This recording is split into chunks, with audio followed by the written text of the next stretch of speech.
से बोलिए भगवान श्री विष्णु जी की जय, माता लक्ष्मी जी की जय। द्वापर युग में यशोदा माँ ने श्री कृष्ण से कहा कि हे कृष्ण, तुम सारे संसार के उत्पन्न करता, पालनहारी और संहार करता हो।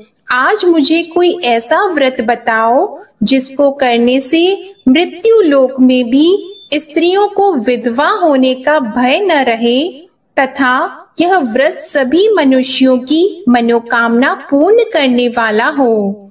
श्री कृष्ण कहने लगे, हे माता, तुमने अति सुंदर प्रश्न किया है। मैं तुम्हें ऐसे एक व्रत के बारे में विस्तार से बताता हूँ। सौभाग्य की प्राप्ति के लिए स्त्रियों को 32 पूर्णिमा व्रत करना चाहिए। इस व्रत को करने से स्त्रियों को सौभाग्य की प्राप्ति होती है। यह व्रत अत्यंत सौभाग्य देने वाला और भगवान शिव के प्रति भक्ति को बढ़ाने वाला है। यशोदा जी कहने लगी, हे कृष्ण, प्रथम इस व्रत को मृत्यु लोक में किसने किया था? इसके विषय में विस्तार से मुझे बताओ। श्री कृष्ण कहने लगे, इस भूमंडल पर अनेक प्रकार के रत्नों से परिपूर्ण कातिका नाम की एक नगरी थी। वहाँ चंद्रहास नामक राजा राज्य करता था। उसी नगर में धनेश्वर नाम का एक ब्राह्मण था और उसकी स्त्री अति सुशीला रूपवती थी। दोनों ही उस नगरी में बड़े प्रेम से रहते थे। घर में धन धान्य आदि की कोई कमी नहीं थी, परंतु उनको बहुत बड़ा दुख था कि उनकी कोई संतान नहीं है। एक समय एक बड़ा योगी उस नगरी में आया।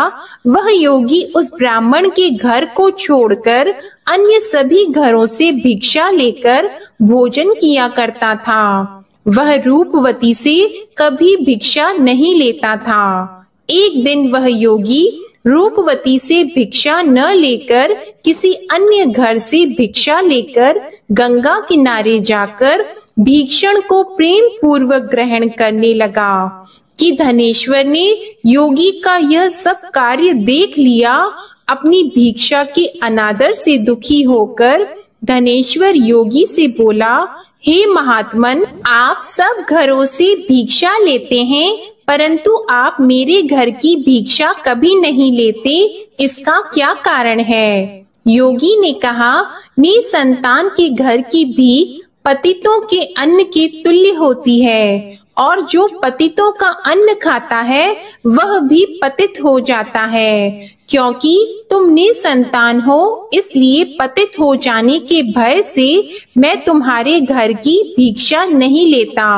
धनेश्वर योगी की यह बात सुनकर बहुत दुखी हुआ और हाथ जोड़कर योगी के पैरों में गिर गया और कहने लगा, हे महाराज, यदि ऐसा है तो आप पुत्र प्राप्ति का उपाय बताइए। आप सर्वज्ञानी हैं, मुझ पर कृपा कीजिए। हे भगवान, मेरे घर में धन की कोई कमी नहीं है, परंतु मैं पुत्र न होने के कारण अत्यंत दुखी हूँ।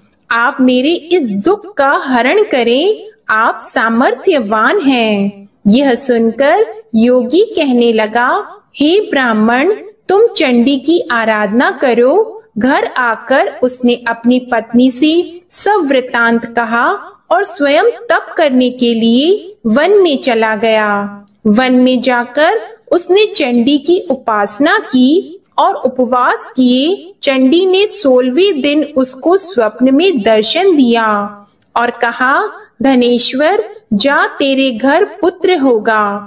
परंतु वह 16 वर्ष की आयु में ही मृत्यु को प्राप्त हो जाएगा। यदि तुम दोनों पति पत्नी 32 पूर्णमासियों का व्रत विधि पूर्वक करोगे तो वह दीर्घ आयु हो जाएगा। जितनी तुम्हारी सामर्थ्य हो, आटे के दिए बनाकर शिवजी भगवान का पूजन करना, परंतु पूर्णमासी के व्रत 32 होने चाहिए।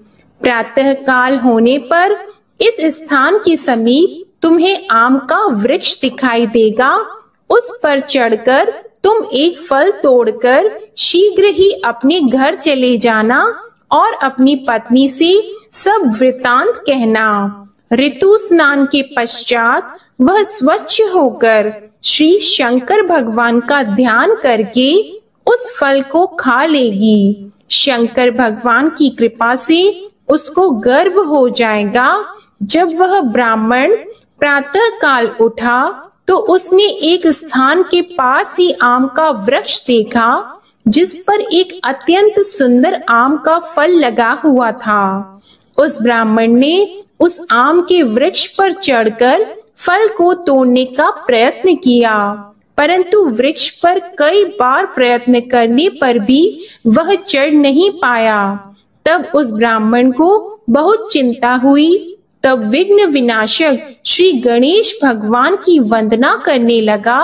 हे दयानिधि, अपने भक्तों के विघ्नों का नाश करके उनके मंगल कार्य को करने वाले, दुष्टों का नाश करने वाले, रिद्धि सिद्धि प्रदान करने वाले, आप मुझ पर कृपा करके इतना बल दें कि मैं अपने मनोरथ को पूरा कर सकूं। इस प्रकार गणेश जी की प्रार्थना करने पर उनकी कृपा से धनेश्वर वृक्ष पर चढ़ गया और उसने सुंदर आम के फल को तोड़ लिया। और धनेश्वर ने सोचा कि वरदान से फल मिला था वो यही है और कोई फल तो दिखाई नहीं दे रहा। धनेश्वर ब्राह्मण ने जल्दी से घर जाकर अपनी पत्नी को वह फल दे दिया और उसकी पत्नी ने अपने पति के कहे अनुसार उस फल को खा लिया और वह गर्भवती हो गई। देवी जी की असीम कृपा से उसे एक अत्यंत सुंदर पुत्र उत्पन्न हुआ, जिसका नाम उन्होंने देवी दास रखा। माता पिता के हर्ष और शोक के साथ वह बालक शुक्ल पक्ष के चंद्रमा के भांति अपने पिता के घर में बड़ा होने लगा। माता भवानी की कृपा से वह बालक बहुत ही सुंदर, सुशील, विद्या पढ़ने में बहुत ही निपुण हो गया। दुर्गा जी की आज्ञा अनुसार उसकी माता ने 32 पूर्णमासी का व्रत रखना आरंभ कर दिया, जिससे उसका पुत्र बड़ी आयु वाला हो जाए। 16वां वर्ष लगते ही देवी दास के माता पिता को बड़ी चिंता हो गई कि कहीं उनके पुत्र की इस वर्ष मृत्यु न हो जाए। इसलिए उन्होंने अपने मन में विचार किया कि यदि यह दुर्घटना उनके सामने हो गई तो वे कैसे सहन करेंगे। इसलिए उन्होंने देवी दास के मामा को बुलाया और कहा, हमारी एक बहुत बड़ी इच्छा है कि देवी दास 1 वर्ष तक काशी में जाकर विद्या अध्ययन करे और उसको अकेला भी नहीं छोड़ना चाहिए। इसलिए साथ में आप चले जाएं और 1 वर्ष के पश्चात इसको वापस ले आना। सब प्रबंध करके उसके माता पिता ने काशी जाने के लिए देवी दास को एक घोड़े पर बिठाकर उसके मामा के साथ भेज दिया, परंतु यह बात उसके मामा या किसी और से नहीं बताई। धनेश्वर तथा उसकी पत्नी ने अपने पुत्र की मंगल कामना तथा दीर्घ आयु के लिए भगवती दुर्गा की आराधना और पूर्णमासियों का व्रत करना आरंभ कर दिया। इस प्रकार बराबर 32 पूर्णमासी के व्रत को उन्होंने पूरा किया। कुछ समय पश्चात एक दिन वह मामा और भांजा मार्ग में रात बिताने के लिए किसी गांव में ठहरे हुए थे। उस दिन उस गांव में ब्राह्मण की अत्यंत सुंदर, सुशीला और गुणवती कन्या का विवाह हो रहा था।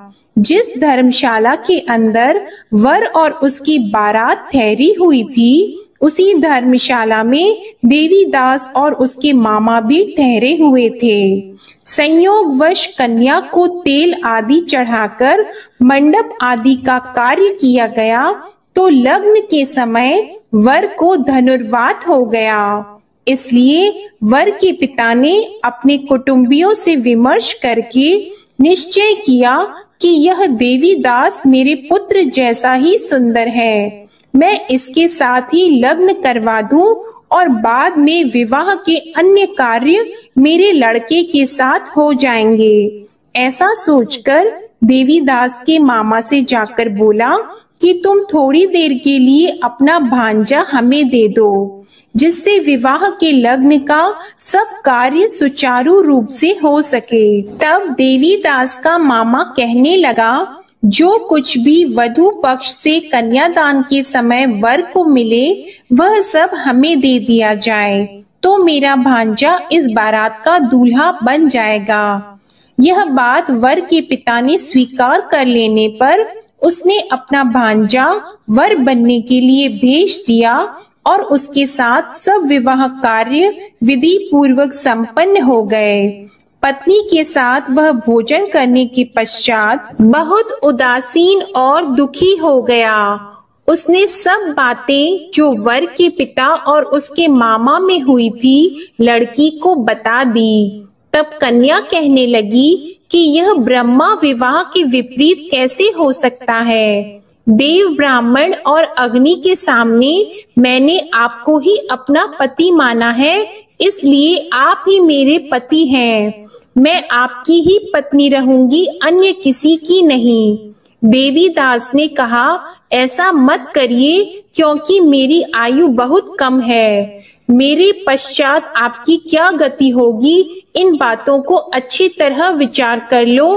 परंतु वह दृढ़ विचारों वाली लड़की थी। वह बोली, जो आपकी गति होगी वही मेरी गति होगी। प्रातः काल देवीदास ने अपनी पत्नी को 3 नागों से जड़ी हुई एक अंगूठी दी, एक रुमाल दिया और बोला, हे प्रिय, इसे लो और संकेत समझकर स्थिर चित्त हो जाओ। मेरा मरण और जीवन जानने के लिए एक पुष्प वाटिका बना लो। उसमें सुगंधी वाली एक नव मल्लिका लगाओ और उसको प्रतिदिन जल से सींचा करो और आनंद के साथ खेलो कूदो और उत्सव मनाओ।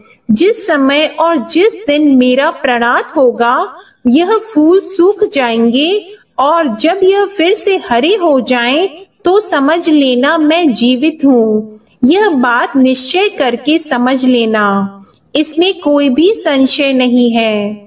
इतना कहकर देवीदास वहां से चला गया और प्रातः काल होते ही वहां पर गाजे बाजे बजने लगे और जिस समय विवाह कार्य समाप्त करने के लिए वर तथा सब बाराती मंडप में आए, तो कन्या ने वर को भली प्रकार से देखकर अपने पिता से कहा, यह मेरा पति नहीं है। मेरा पति वही है जिसके साथ रात्रि में मेरा पाणी ग्रहण हुआ था। इसके साथ मेरा विवाह नहीं हुआ है। यदि यह वही पुरुष है तो बताइए कि मैंने इसको क्या दिया। वधू पक्ष और कन्या पक्ष कन्यादान के समय जो आभूषण आदि दिए गए थे वो दिखाए तथा रात में क्या गुप्त बातें मैंने इनसे कही वह सब सुनाइए। पिता ने उसके कहे अनुसार वर को बुलाया। कन्या की यह सब बातें सुनकर वह कहने लगा, मैं नहीं जानता। इसके पश्चात लज्जित होकर वह वहां से चला गया और सारी बारात भी अपमानित होकर वहां से लौट गई। भगवान श्री कृष्ण बोले, हे माता, इस प्रकार देवीदास काशी विद्या अर्जन के लिए वहां से चले गए और जब कुछ समय बीत गया तो काल से प्रेरित होकर एक सर्प रात्रि के समय उसको डसने के लिए वहां पर आया। उस विषधर के प्रभाव से उसके शयन का स्थान चारों ओर से विष की ज्वाला से विषैला हो गया, परंतु व्रत के प्रभाव से उसको काट नहीं पाया, क्योंकि पहले ही उसकी माता ने 32 पूर्णमासी का व्रत रखा था। इसके बाद मध्याह्न के समय स्वयं काल वहां आया और उसके शरीर से प्राणों को निकालने का प्रयत्न करने लगा, जिससे वह मूर्छित होकर पृथ्वी पर गिर गया। उसी समय माता पार्वती के साथ भगवान शंकर वहां आ गए। उसको मूर्छित दशा में देखकर माता पार्वती जी ने शंकर जी से प्रार्थना की, हे महाराज, इस बालक की माता ने पहले ही 32 पूर्णिमा का व्रत पूरा किया था, जिसके प्रभाव से आप इसको प्राण दान दें। माँ भवानी के कहने पर भक्त वत्सल भगवान शिव जी ने उसको प्राण दान दे दिया। इस व्रत के प्रभाव से काल को भी पीछे हटना पड़ा और देवी दास स्वस्थ होकर बैठ गया। उधर उसकी पत्नी उसके काल की परीक्षा किया करती थी। जब उसने देखा उस पुष्प वाटिका में पुष्प कुछ भी नहीं रहे तो उसको अत्यंत आश्चर्य हुआ, लेकिन जब वह जैसे ही हरी भरी हो गई तो वह जान गई कि अब उसका पति ठीक ठाक है, वह जीवित हो गया है। यह देखकर वह बहुत प्रसन्न हो उठी। अपने पिता से कहने लगी, पिताजी, मेरे पति जीवित हैं, आप उनको ढूंढिए। जब 16वां वर्ष व्यतीत हो गया तो देवी दास भी अपने मामा के साथ काशी से चल गया। इधर उसके ससुर उसको ढूंढने के लिए अपने घर से जाने ही वाले थे कि वे दोनों मामा भांजा वहां पर आ गए। उनको आया हुआ देखकर उनके ससुर को बड़ी प्रसन्नता हुई और वह उन्हें अपने घर ले गए। उस समय नगर के निवासी भी वहां इकट्ठे हो गए और सबने निश्चय किया कि अवश्य ही इसी बालक के साथ कन्या का विवाह हुआ था। उस बालक को कन्या ने जब देखा तो पहचान लिया कि यह तो वही है जो संकेत करके गया था। कुछ दिन बाद देवी दास ने अपनी पत्नी और मामा के साथ अपने ससुर के घर से बहुत सारे उपहार लेकर अपने माता पिता के घर गए।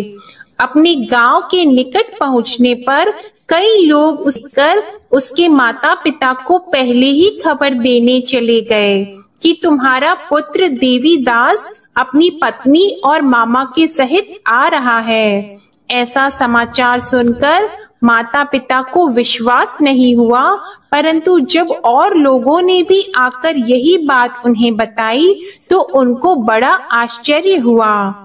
लेकिन थोड़ी देर में देवीदास ने आकर अपने माता पिता के चरणों में अपना सर रखकर प्रणाम किया और उसकी पत्नी ने अपने सास ससुर के चरणों को स्पर्श किया तो माता पिता ने अपने पुत्र और पुत्र वधू को हृदय से लगा लिया और दोनों की आंखों में प्रेम अश्रु बहने लगे। अपने पुत्र और पुत्र वधू के आने की खुशी में धनेश्वर ने बड़ा ही भारी उत्सव किया और ब्राह्मणों को दान दक्षिणा देकर प्रसन्न किया। श्री कृष्ण भगवान कहने लगे, इस प्रकार धनेश्वर 32 पूर्णमासियों के व्रत के प्रभाव से पुत्रवान हो गया। जो भी स्त्रियां 32 पूर्णमासी के व्रत को करती है वे जन्म जन्मांतर में वैधव्य का दुख नहीं भोगती और सदैव सौभाग्यशाली रहती है। व्रत करने वाला चाहे स्त्री हो या पुरुष भगवान शंकर की कृपा से संसार के सकल आनंद भोगकर अंत में आवागमन रहित होकर शिव लोक को प्राप्त होता है। प्रेम से बोलिए श्री लक्ष्मी नारायण भगवान की जय, उमा महेश्वर भगवान की जय। अब सुनिए पूर्णिमा व्रत की दूसरी कथा। पौराणिक कथा के अनुसार एक बार की बात है, किसी नगर में एक सेठ और सेठानी रहते थे। सेठानी प्रतिदिन श्री हरि भगवान विष्णु की पूरी श्रद्धा से पूजा अर्चना किया करती थी, लेकिन उसका पूजा करना उसके पति यानी सेठ को बिल्कुल भी पसंद नहीं था। इसी कारण सेठ ने एक दिन अपनी पत्नी को घर से निकाल दिया। घर से निकाले जाने के बाद सेठानी जंगल की तरफ निकल पड़ी। रास्ते में जाते समय सेठानी ने जंगल में 4 आदमी को देखा जो मिट्टी खोद रहे थे। तब सेठानी उन आदमी के पास गई और उन लोगों से कहा, कृपया आप मुझे किसी काम पर रख लें। इसके बाद चारों आदमी ने सेठानी को नौकरी पर रख लिया। सेठानी के हाथ पांव बहुत ही कोमल थे।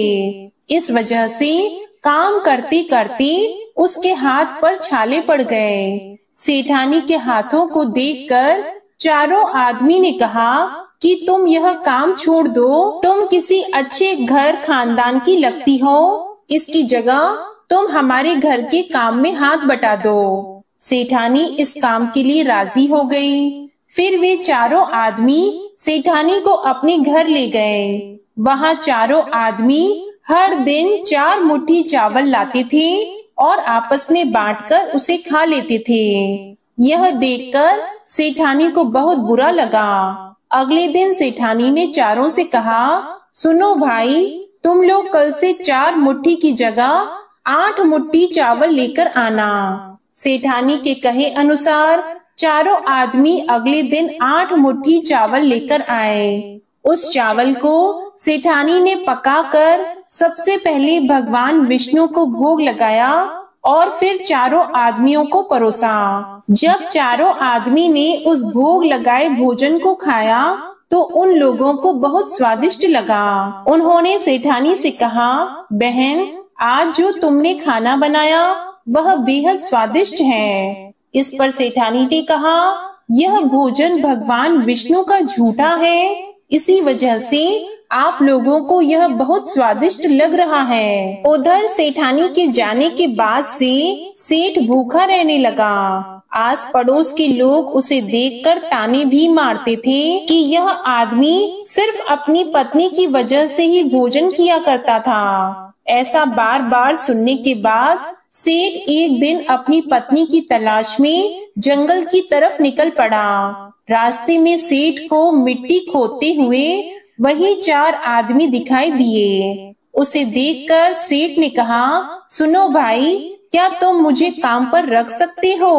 तब चारों आदमी ने उसे काम पर रख लिया, किंतु मिट्टी खोदने से सेठ के हाथों में भी छाले पड़ने लगे, यहाँ तक कि उनके बाल भी उड़ गए। यह देखकर चारों आदमी को सेठ पर दया आ गई और उसने कहा, सुनो भाई, तुम इस काम को छोड़ दो, तुम किसी अच्छे घर के लगते हो, तुम हमारे घर चलो, वहाँ कुछ काम में हाथ बटा लेना। सेठ ने उन चारों की बात मान ली और वह उनके साथ उनके घर चले गए। घर पहुँचने के बाद सेठ ने जैसे ही सेठानी को देखा वह पहचान गए, लेकिन सेठानी घूंघट में थी और सेठ के चेहरे को नहीं देख पाई। इस वजह से वह अपने पति को नहीं पहचान पाई। हर दिन की तरह इस दिन भी सेठानी ने भोजन बनाकर विष्णु भगवान को भोग लगाया और सभी को खाना परोसने लगी। जैसे ही सेठानी सेठ को भोजन देने लगी, तब स्वयं भगवान विष्णु ने सेठानी का हाथ पकड़ लिया और कहा, ये तुम क्या कर रही हो? यह सुनकर सेठानी ने कहा, मैं कुछ नहीं कर रही हूँ, मैं तो बस भोजन दे रही हूँ। भगवान विष्णु ने मेरा हाथ पकड़ लिया है। तब सेठानी से चारों आदमी ने कहा, हमें भी भगवान विष्णु के दर्शन कराओ। इसके बाद सेठानी हाथ जोड़कर भगवान विष्णु से अनुरोध करने लगी, हे प्रभु, आप मेरी तरह इन्हें भी दर्शन दें। तब भगवान विष्णु वहाँ प्रकट हो गए। इस दृश्य को देखते ही सेठ ने सेठानी से क्षमा मांगी और उसे अपने घर साथ चलने को कहा। फिर चारों भाइयों ने बहुत सारा धन देकर अपनी बहन को विदा किया। इस घटना के बाद से सेठ भी भगवान विष्णु के भक्त बन गए और उनकी श्रद्धा पूर्वक पूजा करने लगी। ऐसा करने से सेठ सेठानी के घर फिर से धन की वर्षा होने लगी। मान्यता है कि पूर्णिमा का व्रत रखकर इस कथा को सुनने से भगवान श्री विष्णु जी की कृपा से सभी के घर धन धान्य से भर जाते हैं और सभी के दुख दूर होते हैं। प्रेम से बोलिए भगवान श्री विष्णु जी की जय।